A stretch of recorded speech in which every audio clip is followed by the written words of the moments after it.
Үздік тәрбиеші 2026 байқауының қатысушысы Дүйсенбаева Арайлым Таңатқызы.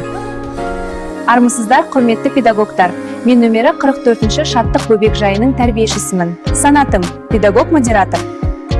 Педагогика саласында жүргеніме 6 жыл 7 ай.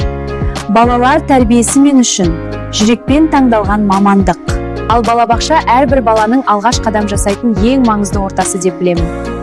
Асық технологиясы арқылы баланың тұлға болып қалыптасуына өз үлесімді қосып келемін. Балалардың ой өрісін, қол моторикасын, ойлау мен әрекет жүйелігін дамыту жолында асық технологиясының бала өміріндегі маңызы өте зор.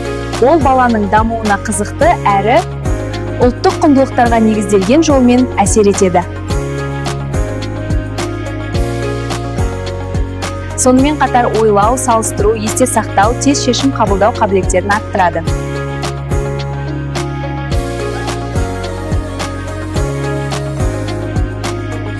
Қимыл, қозғалыс және ұсақ моторика саусақ икемділігін дамытып, көз бен қолдың үйлесімді жұмыс істеуіне көмектеседі.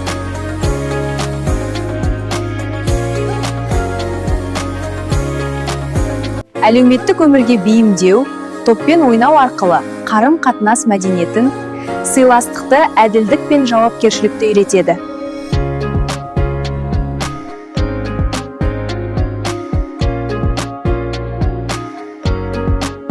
Халықтық ойын арқылы салт дәстүрді, ұлттық болмысты, туған елге деген сүйіспеншілікті қалыптастырады. Асық технологиясы баланың дені сау, ойы сергек, ұлттық рухы биік тұлға болып қалыптасуына ықпал етеді. Басты мақсатым әр баланың мүмкіндігін ашып, белсенді әрі дербес қалыптастыру. Осы орайда Мағжан Жұмабаев айтқандай, баланы тәрбие қылу, болашақты тәрбиелеу. Сондықтан тәрбиеші еңбегі ерекше жауапкершілікпен үлкен жүректі талап ететін мамандық. Мен сол жолда аянбай еңбек етіп келемін.